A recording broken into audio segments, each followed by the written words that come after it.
So I am very happy to present his work on understanding heterogeneous effects of monetary policy. In this presentation we'll have two parts. I will first present a theory model, and then I will move on to a calibration that we produced with Ernesto and Emiliano that basically applies the theory to the Chilean economy. All right, so the mandate of monetary policy, as we all know, is to stabilize aggregate variables, such as, for most central banks, inflation, some of them also aggregate employment. And so consistently with this mandate, there is a lot of work studying the aggregate effects of monetary policy, but only recently people have started to pay attention, both from a theory and an empirical point of view, to the cross-sectional effects of monetary policy. So the asymmetric impact it can have on different demographic groups or different worker groups. So that's where the paper comes in. I am going to present a new framework that features heterogeneous workers. And these workers differ in the way that they interact with the production side of the economy. So workers will make different goods and they will buy different goods. And I hope I will convince you that this actually matters for the way that monetary policy will affect these different people. And in particular, I want to make the case that monetary policy has a differential impact on their income, the real income, through the interaction with the production side. So I know that oftentimes when you talk about heterogeneous agent models of monetary policy, people have in mind a Hank framework. But this paper is going to be something complementary, I would say, with the Hank framework, in that in Hank models, all the focus is on the workers' Euler equation, so on their consumption savings decision, whereas I'm going to have like a standard and boring Euler equation, and I will focus instead on the production side, so the Phillips curve side.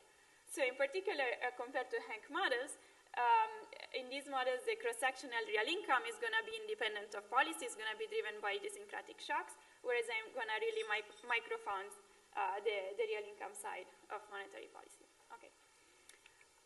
All right, so just to give a more, concrete and illustrative sense of the economy that I have in mind, here is a schematic representation of our world. So actually, as you can see, I hope from the picture, I'm really like following the structure of the national accounts in the way that I think about modeling the economy. So here on the top, we have a set of primary factors. So these are going to be essentially workers. That's our little smiley or not so smiley faces. And then we're going to have some other primary factors that are basically capital assets. So land, equipment, structures. And all these primary factors are going to be hired by good producers, so that's our firms. But different firms will hire different bundles of these factors, right? So, so as you can see, the red arrows, oops, I'm sorry. The red arrows, are a bit asymmetric, like, okay? There's not a one-on-one mapping between factors and firms, but it's also they're not hiring all the same bundles. And then firms will interact with each other in a complicated way, like there's going to be a rich input-output structure, they're going to buy and sell inputs to each other. And finally, after the production process is done, then the final goods are sold to the final users. And correspondingly to our primary factors, we're going to have households, and then we're going to have investment producers, okay?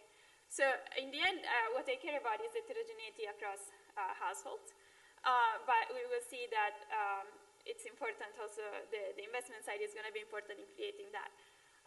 So essentially, this framework will have, as you see, a lot of heterogeneity, and as you see already from the diagram, like different firms might have different size, they might be differently connected with the rest of the economy, and I will also allow for them to have different elasticity of demand. So like before, energy is very complementary, other goods might be more substitutable. But it turns out that actually, like really what drives heterogeneity is none of these elements, but there's actually two things that are going to matter, which is the degree, the differential degree of price stickiness that different factors, different workers are going to be exposed to. And the other element is going to be the factor supply elasticity that the different industries face, and in turn, different workers are going to be affected by the the overall factor supply elasticity faced by their industries. And so that's where capital assets come in, because maybe a worker has a fairly elastic labor supply, but it's very complementary in production with a capital asset. And so that eventually increases, makes like the supply of factors to the industry where the worker is in very inelastic. And so we will see that this is going to be an important driver of heterogeneity. All right. So let me give you some more intuition for the basic mechanism that is going to create this heterogeneous effect. So like very loosely speaking, if we think about how monetary policy works, we can think of having like some central bank that in some way is able to pin down the nominal demand in the economy. No? And so if we have a monetary expansion, we know that prices and output will go up. And we will know that the relative response is governed by what we call the Phillips curve, and in particular by the slope of the Phillips curve. So that's what I call kappa in my model. Is going to be our best friend for the next 40 minutes. What does kappa depend on? And it really depends on the two dimensions of it, the two things that I mentioned before, the degree of nominal rigidity and the elasticity of labor or factor supply. So if you're in an economy with very sticky prices or with very elastic labor supply, then the Phillips curve is going to be flat. So we can essentially push output up, and we don't get such a big price response. Okay? So in the aggregate, if we think that nominal demand is pinned down, then it is, there is kind of this trade-off between increasing output and increasing prices, because like nominal demand is like the product of prices times quantity. If you increase price a lot, quantity cannot go up as much, right? So we have this idea that economies with flat Phillips curves will have more monetary non-neutrality. You can like push demand more, prices don't go up as much, output goes up a lot, right? It turns out that a very similar thing holds in the cross-section. Okay, so there are going to be workers and primary factors that have flat Phillips curves, and it turns out that their price will not respond a lot, the price of what they make will not respond a lot to monetary policy, and their employment will respond more, right? The intuition is a bit different compared to the aggregate. So in the cross-section, really in these models, what matters is an expenditure switching channel. So essentially, the flat Phillips curve workers or factors are going to be cheaper. And so people will want to shift demand towards those goods and factors, and so their employment will respond by more. All right? So this is the basic intuition. I am just going to reiterate it in this simple example. So here we are going to have like the simplest possible version of the complicated economy that I showed you before. We are just going to have two workers, the sticky and the flex worker, but you could think also of the elastic and the inelastic worker. The intuition is the same. And they are just going to produce a single consumption good with equal shares. And so, I mean, how do we want to think about who these workers are? We could think of the sticky worker as being, I don't know, a minimum wage worker. So essentially, they're kind of going to be stuck at the minimum wage regardless of the business cycle. Oops, I don't know why I keep pushing forward. And we can have a flex wage worker, so we could think about maybe a manager, so a lot of his compensation is going to be bonuses, so it's like it can be adjusted very easily at cyclical frequency. But I mean, as a European, my favorite example is like these are two countries, Italy and Germany. As we just said before, Italy has fairly sticky wages.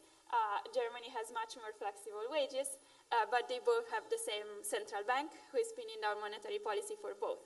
And so we really want to formalize and understand how this fact that different workers are part of the same currency union is going to impact their heterogeneous response to monetary policy. And as I said before, just let's think about a monetary expansion. We have our sticky wage worker. We know that the relative wage of this worker is going to fall because the wage is not going to respond much to the monetary policy. And so people say, oh, that's good. I don't know, the Italian good became cheaper, so we can buy more of that. And so the relative employment of the Italian people goes up compared to the German people, right? And so we see already that monetary policy is having a cross-sectional effect on employment. We might not just care about employment, we might care about overall income. Here the comparative static is a bit trickier because, as I said, there is a negative co-movement between wages and employment. So if wage goes up, employment goes down.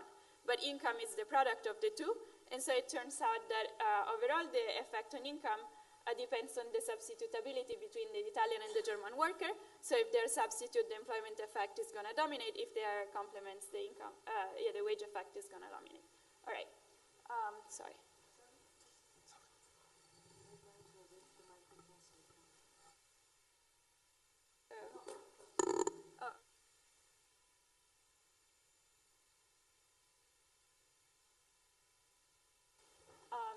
Great. So this was intuition for the cross-sectional results, but the model also has implications for the aggregate effect of monetary policy. So we might wonder, does the fact that there are different people in this economy matter for how monetary policy shifts aggregate employment? And the answer is yes. So essentially, the ability of people to substitute towards cheaper goods is going to actually flatten the aggregate Phillips curve and generate more aggregate non-neutrality.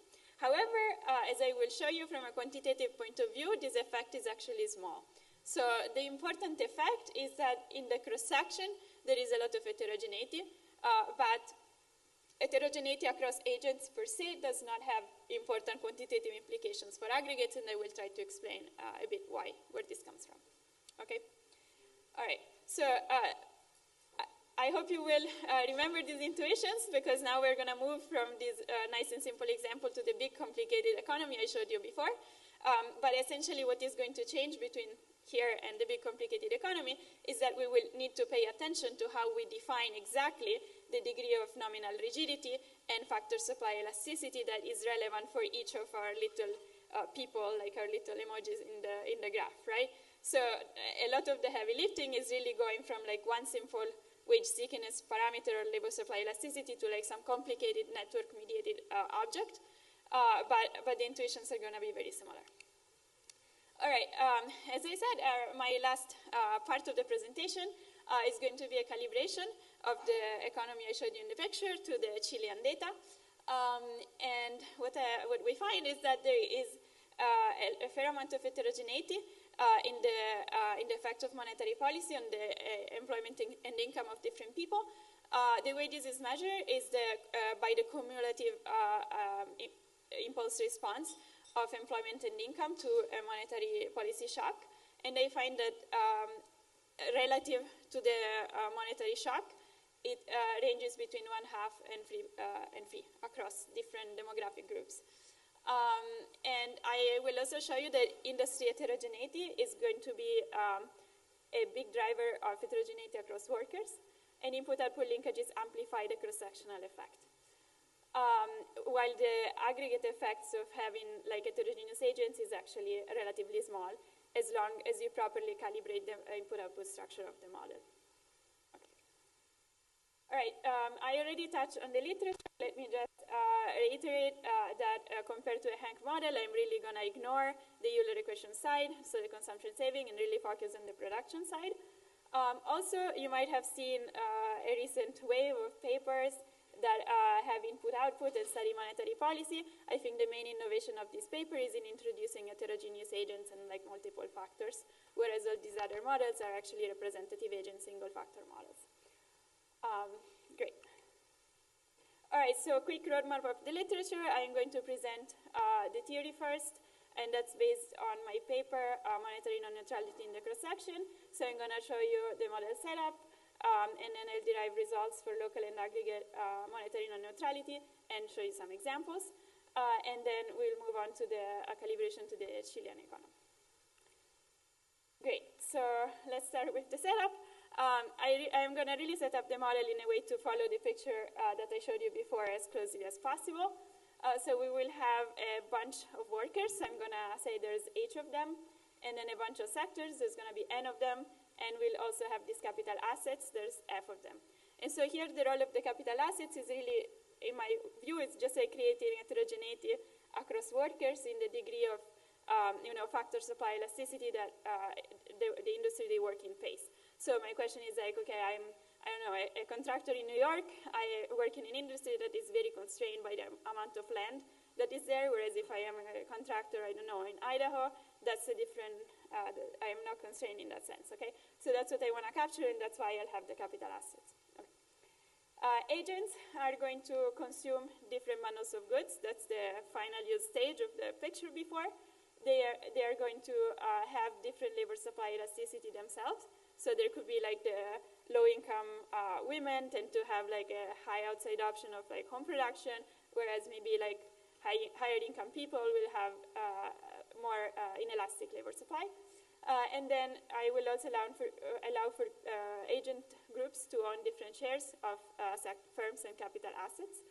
That's going to be more in the background. Sectors are going to be heterogeneous in the composition of the primary factors that they hire, so the workforce and the capital assets. They are going to face different degrees of price and wage rigidity and also different demand elasticities, okay? And so to solve this complicated model, I will need to log linearize it. And the nice feature of this log linearized model, as we will see, is that they can be very easily calibrated to national account data. So basically all the parameters that govern the model, I'm going to have my hands tied in the way I choose them because we can measure them in the data. And so there's only a few demand and supply elasticities that I will have to calibrate externally. Okay. Great, so let's start by looking at the model primitives. So for consumers, I am going to define preferences for each consumer type. So here I've been like a bit loose, as in I didn't really tell you what types mean. Essentially the way I think about worker groups is I think about some segmented labor markets. Then the way we're going to calibrate it today is going to be different types are going to be different demographic groups, like by age, gender, and income. But for example, in my theory paper, I calibrate to occupations in the US, and one could calibrate to regions like Italy and Germany. So essentially what I'm really trying to capture is like a segmented labor market. And I think we could improve also in the way we measure it, but for today we're going with this definition. All right, so each type will have its own preferences, which means types consume different bundles of goods. So there's going to be some conceptual aggregator, CH, that is specific to the worker again. And then they will also have different labor supply elasticity as captured by the inverse Frisch phi and also by the wealth effects gamma. And so workers will maximize the present discounted value of utility flows subject to a budget constraint. And the budget constraint is saying that total nominal consumption must be equal to income from labor, capital assets, profits, and borrowing and lending. Okay. Great. On the production side, good producers have constant returns to scale production functions that take as input labor, capital assets, and intermediate goods. So essentially, I think this is like a flexible way to represent constant return or decrease in return production, because decrease in return, you can have like some capital assets that is like fixed, and that creates the decrease in returns, okay? Great, and so producers are gonna minimize costs given factor in input prices, but they will have sticky prices, so only I will model this in a Calvo fashion, so only a fraction that I call delta I of producers in sector I at each point in time can adjust the price, and when they do so, they maximize the present discounted value of future profits. So I model within sectors, I use the standard Calvo modeling, so there's going to be a continuum of firm, of fixed mass, and producers and final users will buy a CES bundle of their goods. And I assume that there is a subsidy that gets rid of markup, so I can log linearize around an efficient steady state. So anyway, this is like classical Calvo modeling. On top of this, I will also allow for sticky wages in the calibration, and the way I do it is essentially I add a fictitious sector that I call the labor union, and the labor union will have sticky price, okay? So whenever you see factor prices in the model, in the theory, those are like flexible factor prices that are not what we actually observe in the data. They are the thing that you would stick in the consumers or in the investment producers' supply curve to make that hold given observed quantities. But then what we go and see in the data is going to be the price that in the model is going to be the one that is charged by the labor unions, okay? Perfect, so last piece of the model, capital assets. So here it's going to be a kind of a stylized model of investment, because here I just want to capture the fact that sectors use these like inelastically supplied factors. So I want to kill kind of the dynamic investment decision, but I want to have like some supply curve for assets. So the way I do this is kind of like I set up a sort of utilization model where for each capital assets there are going to be some fixed endowment that I call K-bar, and that will never depreciate. And then investment producers can like buy this endowment from households, and they can augment it with investment. But investment will fully depreciate at each period, right? And investment is just produced in the same way as all the other goods, with some constant return production function, and I call the marginal cost PI, that's the price of investment. Eventually, and so investment producers are going to maximize profits given the rental rate, the market rental rate of capital, and so that essentially is going to give me what I want, which is like a capital supply curve, all right, which has like some supply elasticity phi f for fixed factors. Okay, all right. So anyway, this is just like a modeling device to get some like nice upward sloping capital supply curve.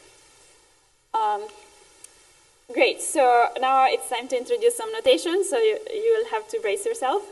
So to make things a little easier, I am going to go back to our economy and to put some labels on the edges of this network, okay? So to describe the links between primary factors and firms, I use, okay, that wasn't a great rendition. Anyway, so I hope you guys can read it. But anyways, I will call alpha the weights of the red edges. Okay, and alpha is just going to be cost shares, okay? So for workers, it's going to be the ratio between like expenditure, like wage time hours for each worker in total cost of a given sector, okay? So alpha is a like sector by factor matrix that tells like the weight of the red edges as a fraction of like total sectoral expenditures.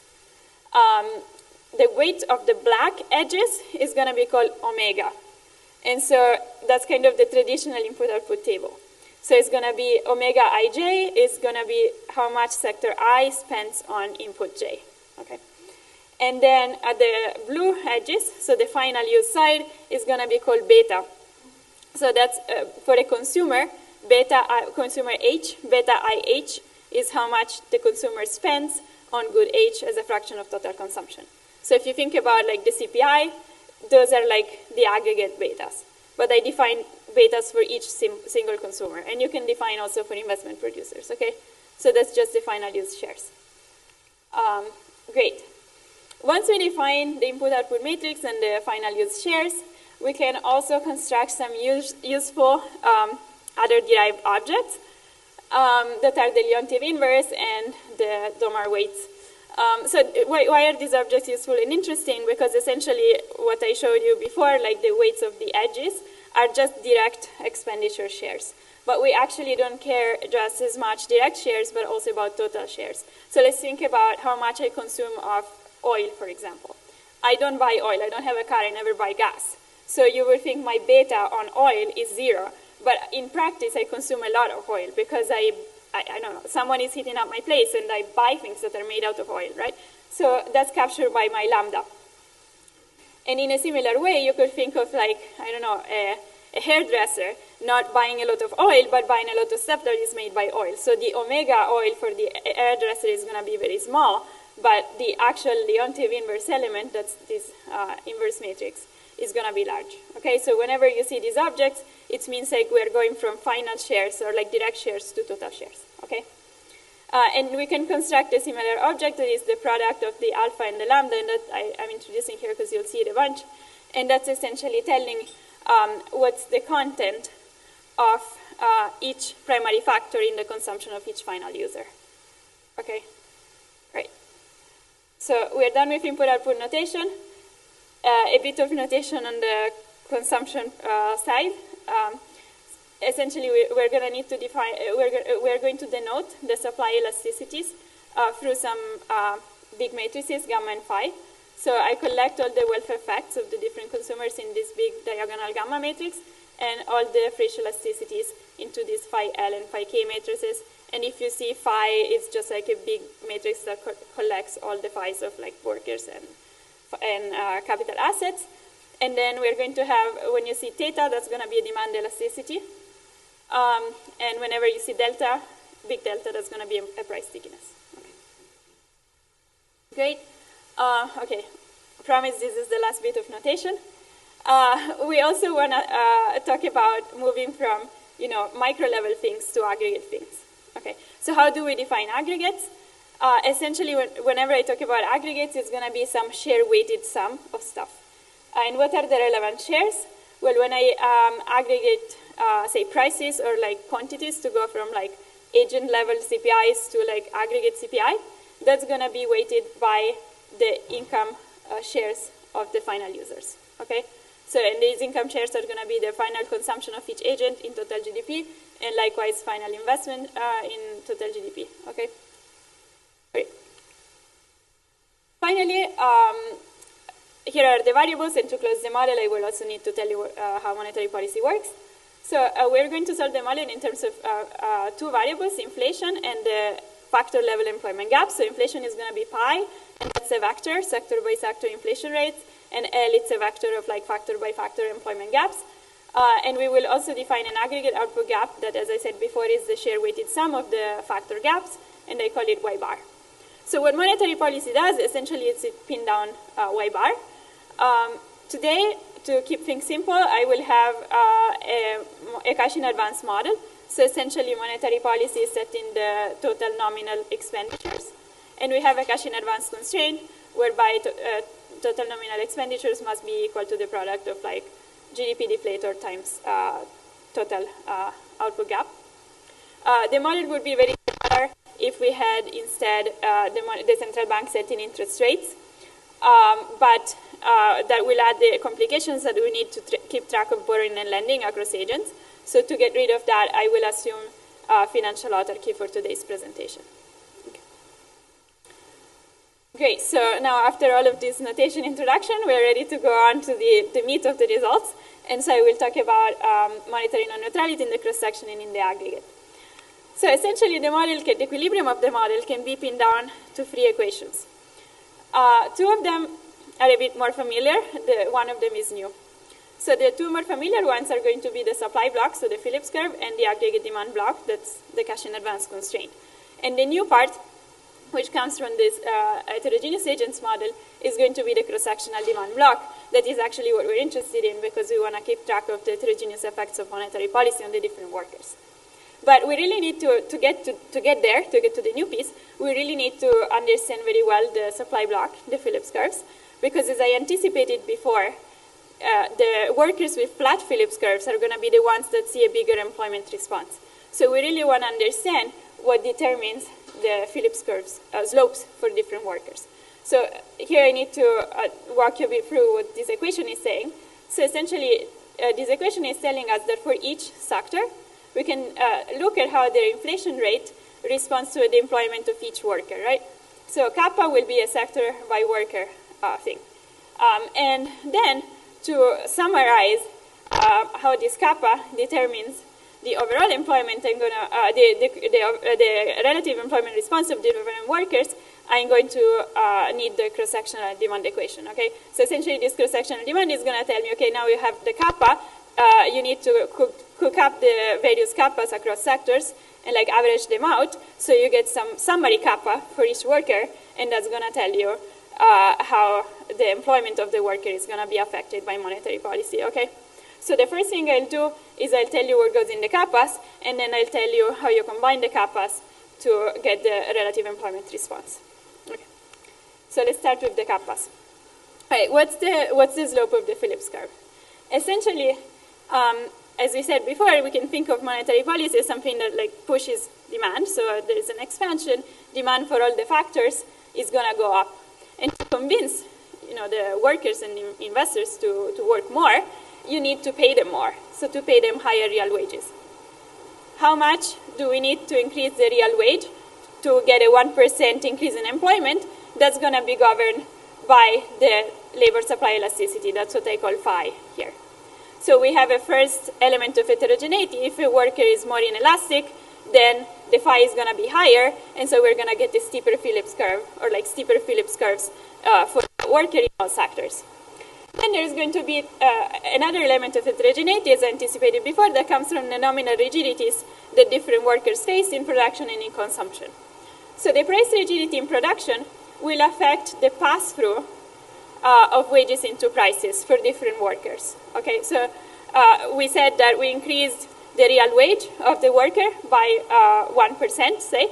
So then the question is, how will this affect prices in all sectors? And as you can anticipate, if a worker is in a sticky price sector, then prices will not respond a lot. If it's in a flex price sector, prices will respond a lot more. Okay, and formally we can write out, or like formalize this argument by constructing this pass-through object, which is a function of the primitives of the model. And essentially this tells us that the pass-through is going to be given by the combination of the the factor shares, in the direct employment shares of the factor in each sector, times this modified Leontief inverse, which tell us it's not just about the direct shares, but it's also about the employment by your supplier, and so on. And that's captured by omega, but you want to discount the suppliers by their adjustment probability. So if a supplier is very sticky, it's not going to pass through a lot of the wage shock, and so you want to discount it. And finally, you need to multiply times the sector's own price stickiness. So an increasing cost in a sticky sector is not going to have a big effect in prices. Right, so anyway, this term really captures heterogeneity in the price stickiness in the different sectors where the workers are hired. And we still have like a middle term that captures price stickiness in consumption. So essentially the idea is if nominal wages go up, prices will also respond by going up because cost has gone up. And so essentially real wages will go up by less than nominal wages. And this effect is more severe for people who buy flex price goods. So that's what is captured by this middle term. Okay. Great. So essentially now we know that the slope of the Phillips curves for different agents will depend on their own factor supply elasticity and on the pass-through of their wage into prices through the price stickiness of the sectors where they work. Okay. So now we can move on to combining these Phillips curve slopes into something that tells us what the heterogeneous effects of monetary policy on employment are. But before I tell you what exactly goes into the X in this formula, let me just tell you why this formula looks the way it is. Okay? So why does employment relative to the employment gap relative to aggregate output gap, why does it have this specific form? Well, you see this has two terms. One is like this inverse matrix, and then there is a vector of all ones. Okay? So the vector of all ones is what I call the impact effect of the shock, like a direct effect, whereas the X matrix is going to capture a propagation effect. So intuitively, I mean, this intuition is not tied to the cash in advance model. It holds in general. This formula doesn't depend on the policy instrument, but I think the cash in advance is useful to build intuition. So you can think about the central bank as just like being printing money, right?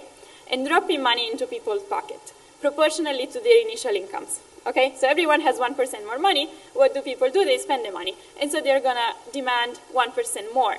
But if people were optimizing before, they're just going to expand proportionately the stuff that they demand. And so basically, the demand for all primary factor will increase proportionally on impact. Like that's the direct effect. However, the propagation of this shock is going to be asymmetric. So first, if factors have different supply elasticity, then the relative price of this factor is going to change. Because if everyone has to work 1% more, the inelastic guy will want a higher compensation than the elastic guy. Second, even if they were to increase the real wages that they demand by the same amount, the pass-through of the real wage into prices is going to be different. Because if you work in a sticky sector, then your wage is not going to pass through into the price of the goods that you make. Okay?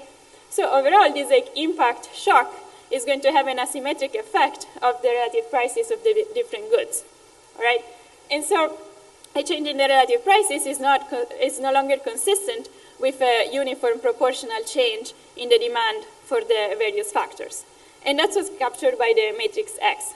So essentially, this is going to tell us, okay, you increase everyone's demand in a certain way. What's the effect on prices, and how does this feed back into demand, okay? To solve for the equilibrium, we actually need to get the fixed point of the mapping X. So the process will have multiple rounds, and the fixed point is captured by this inverse matrix. All right, good. So now our next step, and that's going to be like the heaviest slide, and then we're done. I will show you what's into this multiplier X. So this has two pieces.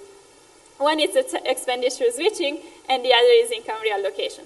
So the expenditure switching piece is the one that I kind of gave you some intuition for. So essentially, let's consider one worker, call it H.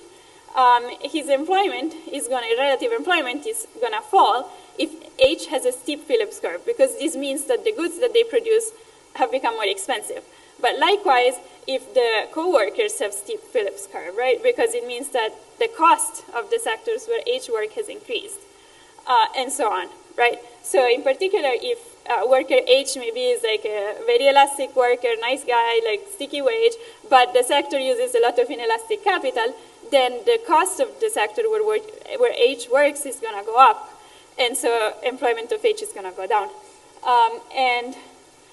But the strength of this effect is going to be mediated by the elasticity of substitution theta. So essentially, if goods are basically Leontief, it doesn't really matter what relative prices do, but if they're very substitutable, then it does matter. Great. The second piece is going to be income reallocation, and it's going to tell us that the employment of a certain worker H is going to go up if H sells to final users whose real income went up. So final users whose labor demand went up, or maybe like profit earners, or like capital owners.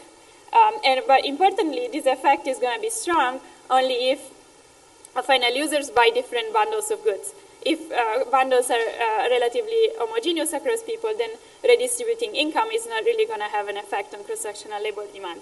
And that's going to be the case in our calibration. It might not be the case in different ones, but you can think of the first effect as being the driver of the quantitative results today.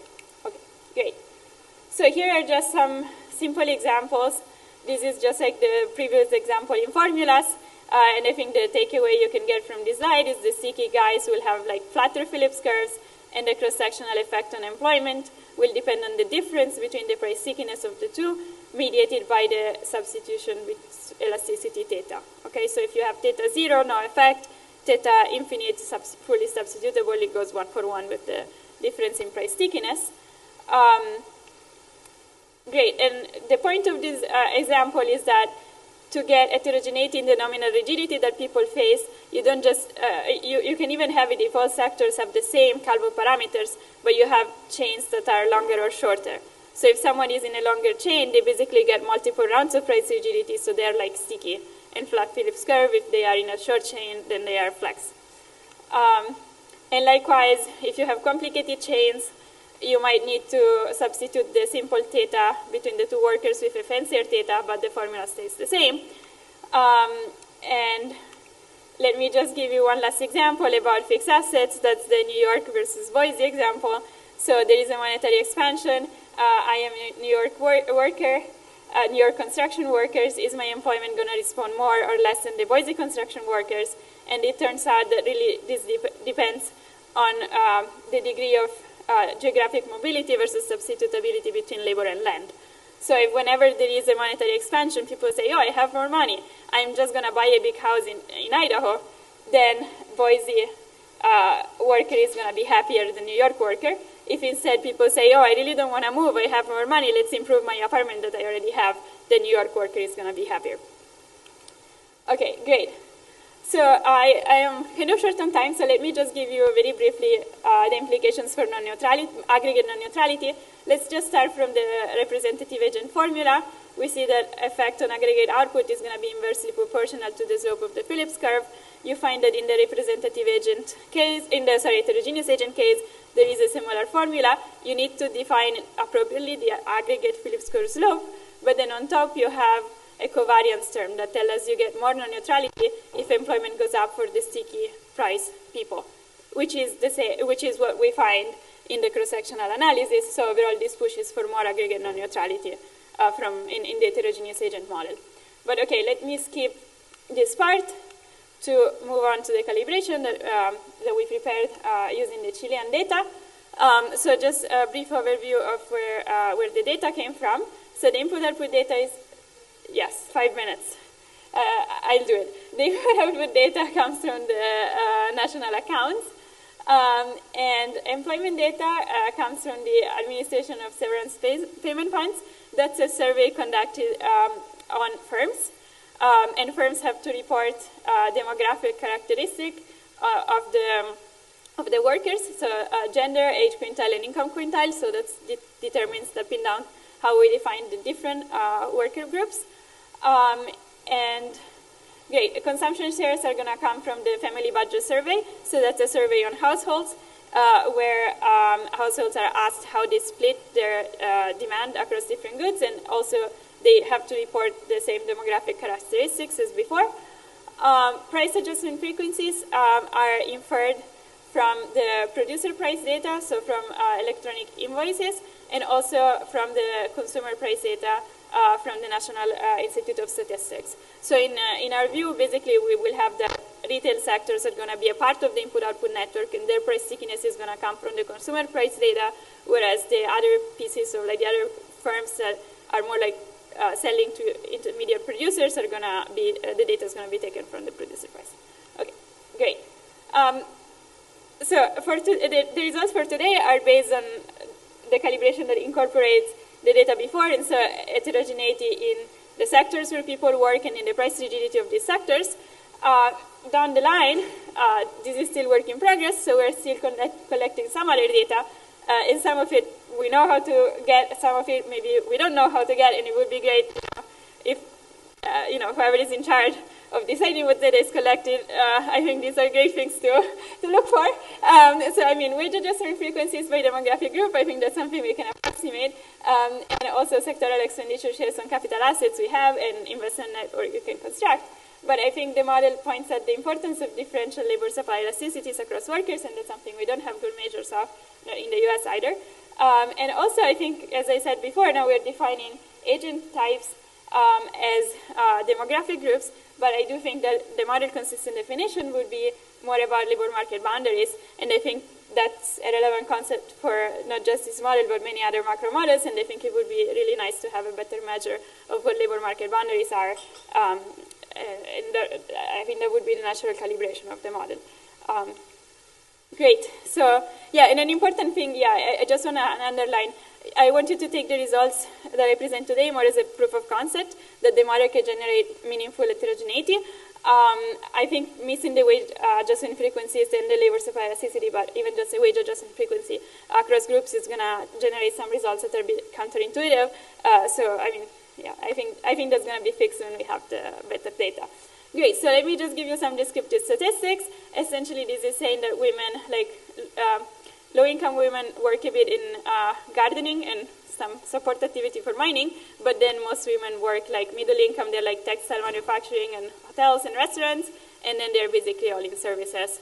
And just as you go up with income, you go from like admin services to like education and health. Oh, and also low-income women are in personal services as well, right? Great. Picture is fairly different for men, so they're much more spread out across the sectors. And as you go up with income, you go from agriculture to manufacturing to like low and high skill services. Great. We interact this data with price rigidity across sectors, and kind of like not surprising, mining has flexible prices. A bit more surprising, admin services here in Chile have fairly flexible prices because they're indexed to inflation, whereas other sectors don't index. But on average, we can think of like manufacturing and primary sector like mining as having more flexible prices, and with the exception of admin, services has stickier prices. Great.